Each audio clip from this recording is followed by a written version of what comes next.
Hello, Danielle. This is Nili Nathan. It's so nice to speak with you. Hey, Nili. Hi, for the audience, I just want to say Danielle Agami was born in Jerusalem, where she studied at the Jerusalem Academy of Music and Dance. She was a member of the Ate9 Dance Company. Then she moved to New York to serve as the senior manager of Gaga USA. In 2012, Agami relocated to Seattle, where she became the founder and choreography for her dance company, Ate9, and now she lives and works in Los Angeles. So my first question, how are you? I'm excited and nervous and tired. Excited and nervous. Yes. Thanks for spending some time. I know you're very busy with your upcoming world premiere of A Blind Lady and Calling Glenn at the Wallis Annenberg this weekend. And I'm going to be there. So Friday, I'm very excited. I can't wait. You're an extraordinary dance company. I've been watching some of your videos.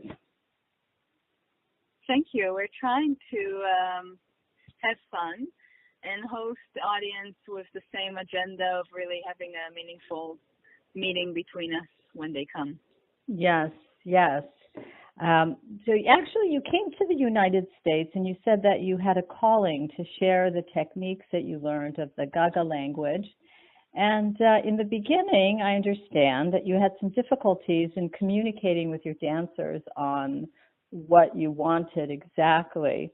So what was the turning point that garnered success with the dancers?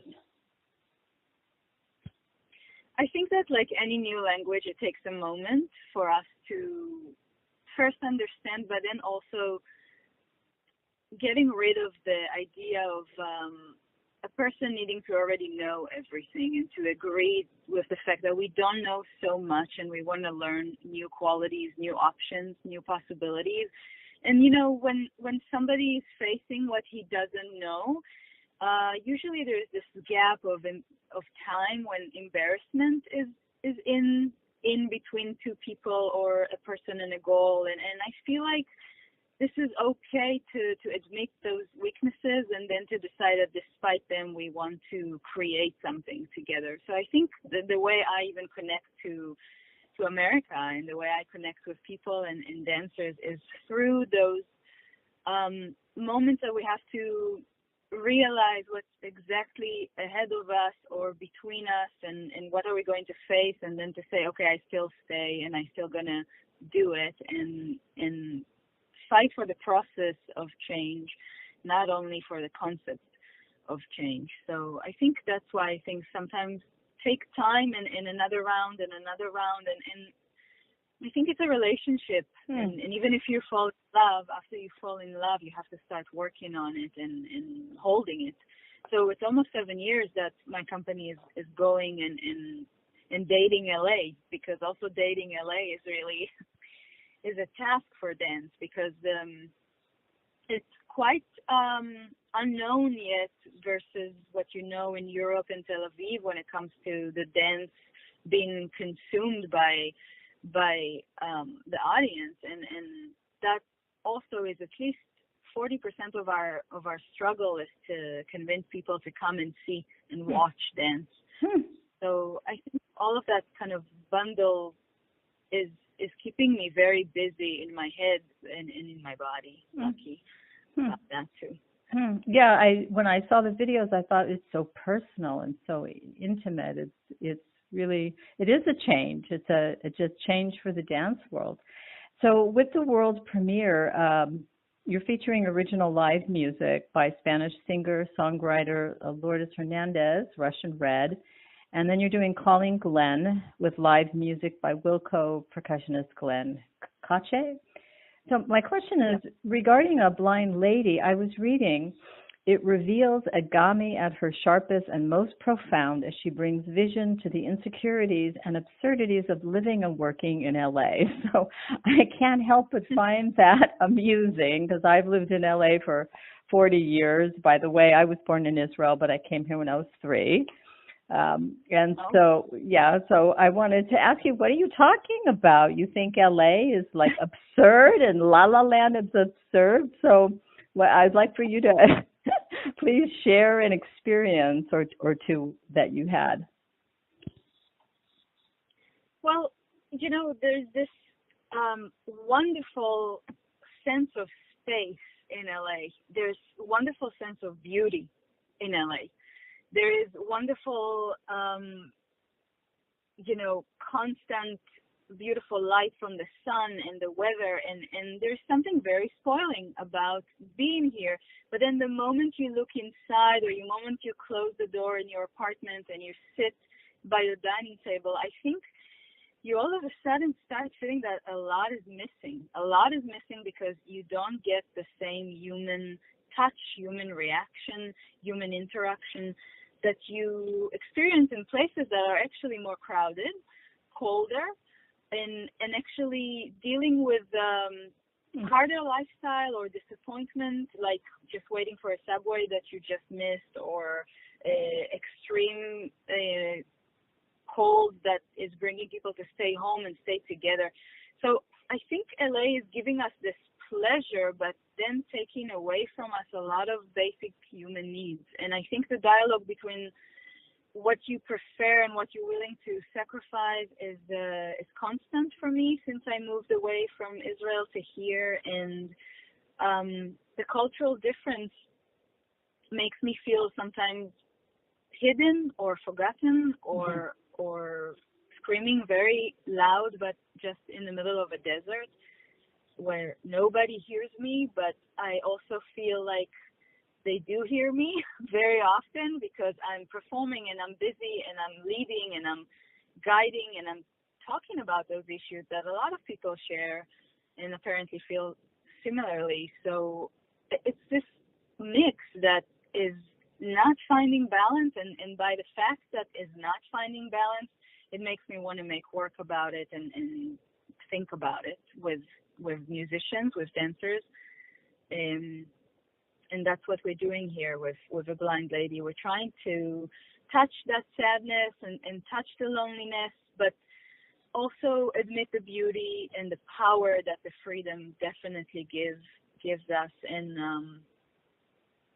And we even, I can't tell you too much, but we even inserting even further typical LA or American elements from the culture of America into the piece. But I really rather it's okay. I understand, and I definitely know what you're talking about. You're absolutely right. So I look forward to seeing that. That's exciting.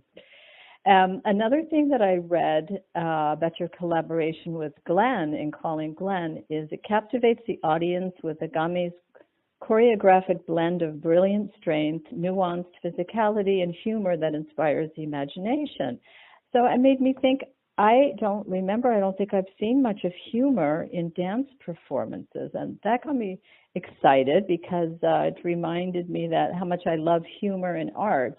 For example, with Picasso's sculptures that are humorous. So I'm wondering, what is your inspiration? I think this, cynicism and humor is part of me. It's always been part of me and my culture. I think in Israel we know how to laugh rough and how to laugh at ourselves and our situation or our past, and otherwise how can we handle the constant rigorous reality there of conflict. And I think that the humor is holding us again closer together and closer to the ground, or when needed as far as possible from the ground. So I have humor following and coming out of my work constantly, I think, and it's subtle, but if you want to, you can laugh, and that is how I feel like life around me is most of the time. You can laugh. It's just a question if you're going to allow yourself. If you manage to see the humor. I love it. I love it, and it's very healing, and it's very authentic. Yeah. It's refreshing. So exciting. And I can tell you the same about tears. You're also welcome to cry when you want to in this, because it does the same. It cleans us, and I think we want to be available to cry and to laugh. Definitely. That's wonderful. Yeah. So what was the impetus to collaborate with Glenn Kotche and Lourdes Hernandez? How did that all come about?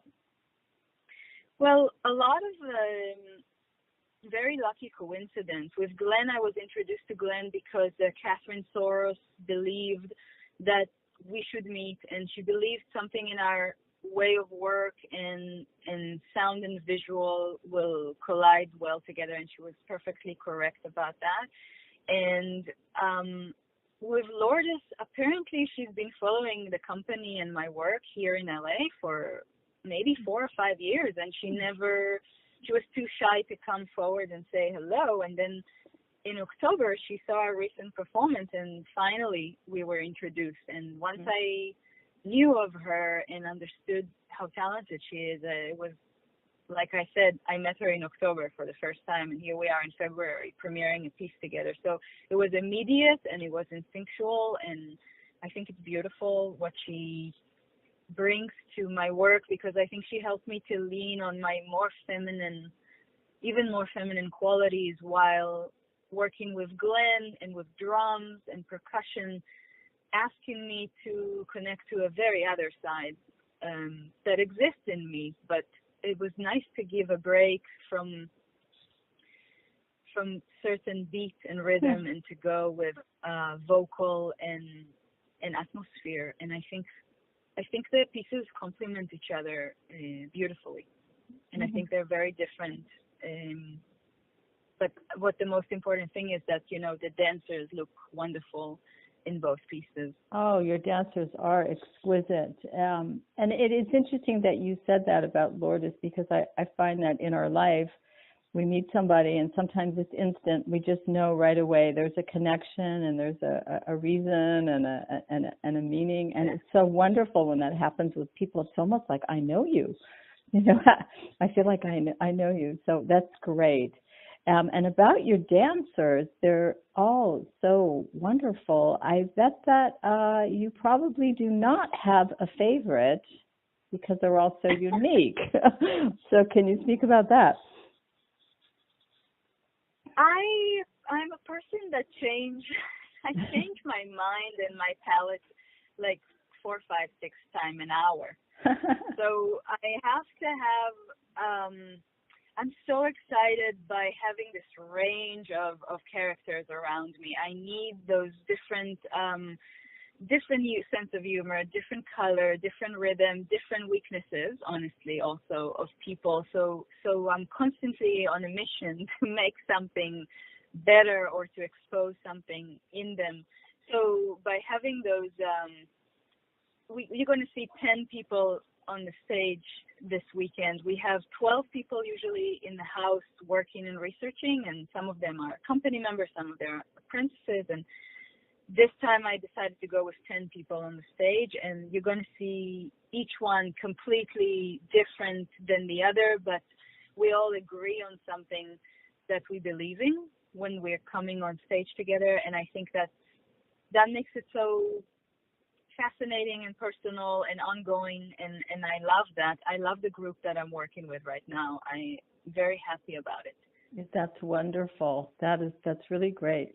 And just a little bit for people that don't know about Gaga, how it's done. I mean, I was reading some things about it that, it's not just for dancers, it's for anybody. And it's very healing, and it helps. Actually, there's an array of participants in Tel Aviv, including, I was reading, breast cancer survivor, people living with Alzheimer's. So how is this being recognized worldwide in the healing arts, like Watsu, for example, or yoga, or Gaga is very, very healing, but it's also healing us because it's advancing our level of coordination to a point that is quite extreme, because the multitasking and the ability to listen to your body, hearing what the body tells you to do, plus telling the body what you need it to do, this combination, this dialogue with your own body is very, very demanding when it comes to your coordination, your imagination. And you know what? It makes you connect to your passion. and tells you, do I have passion to be alive? Do I have passion to move, to explore, to invent? And in that way, this is super physical and healing the body and the mind. So I think that what I love about Gaga versus the other options is that it's so complex. It's so complex, and every day it gives you a different side and angle on it and in it, because it's all based on improvisation. Both the users and the teachers improvise together in the moment and decide what is right for that moment. And I think that that makes it extremely alive and, again, personal. Just like I believe in the work being personal, I believe in the training being personal and fresh. So I think this is why a lot of people get addicted to Gaga, actually. Even in LA, there is a beautiful amount of there's this hundreds of people, you know, a month taking Gaga here in Silver Lake, in Pasadena now, in USC, and like we're moving it around so much that the awareness is already coming to it, and the joy that it brings is used definitely by a lot of people now in LA. That's wonderful, and hopefully it's going to get more and more recognition and exposure. So I have a few more questions for you. I read that you started dancing at the age of 3.5, and I can't help but wonder, what were you like as a little girl?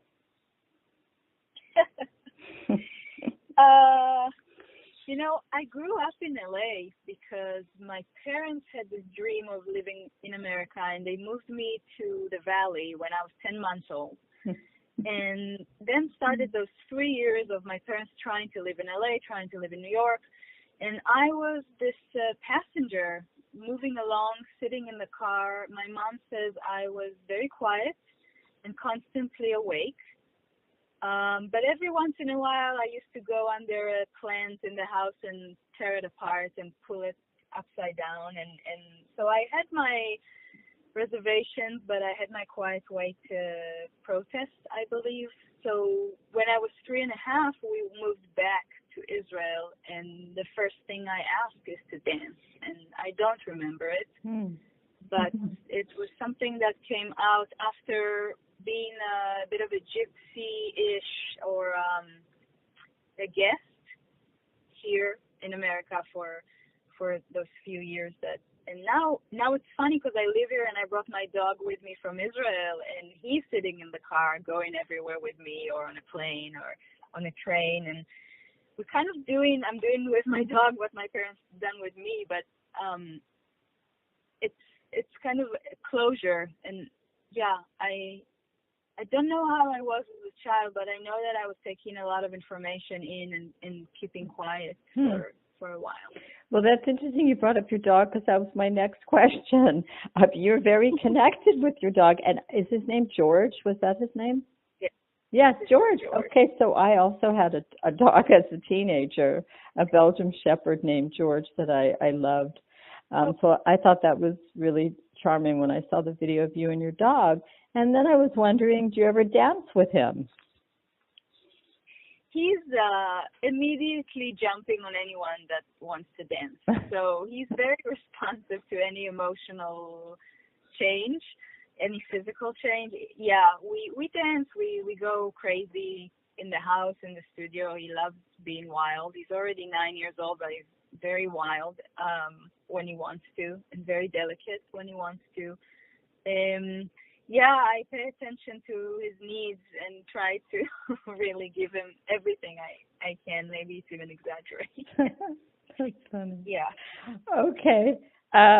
So I also wanted to ask you, in the tradition of the Gaga vulnerability, what I'd like to ask you is, what is the one thing about yourself that you feel is misunderstood? Wow, I wish it was only one. Yeah. You know, I'm working with my therapist right now. I have this new thing. I'm going to therapy, and I never done it before. I never had the time or the space in my head for it. And now we're discovering that I have this expectation from people to understand me without words. So for your question, it means that there are a lot of moments that I might be misunderstood because I have this strong, more telepathic, more intuitive, more sensation-based communication that I experience with people, with animals, with the world. And I have this weird dream that people will be like that. People will be this way. And it doesn't work like that. Communication is really crucial between people, between strangers, and definitely between people that come from different cultures. So I feel that as I come here as a strong, independent woman from Israel, and I speak my mind, loud or not, sometimes it's harsh, sometimes it's surprising because I'm not polite. I'm just really caring, and I work hard for what I care for. So that's a little different than a lot of what's going on here, and sometimes it could be overwhelming for both sides. But I'm learning how to take that passion and good, it's good passion, and to make sure that my communication is helping whatever I want to achieve. I'm sure. Well, sounds like you're a little bit ahead of your time with the telepathic. Yeah. So, are we going to be seeing any solo performances coming up in the near future? For myself, you're asking? Yes. Or for you? Yes. Yeah. I'm working on this thing now. I am doing a duet with Jon Hamm, the actor. Nice. And in a way, it's a solo performance for both of us because he's acting and I'm dancing, and we're not taking each other's disciplines, and we're keeping our discipline, and we are presenting those very different characters, and that's coming up in April. And I am working with my solo performance called Framed as well, and touring the world with it. And staying a dancer is apparently one of the most important things in my journey at the moment.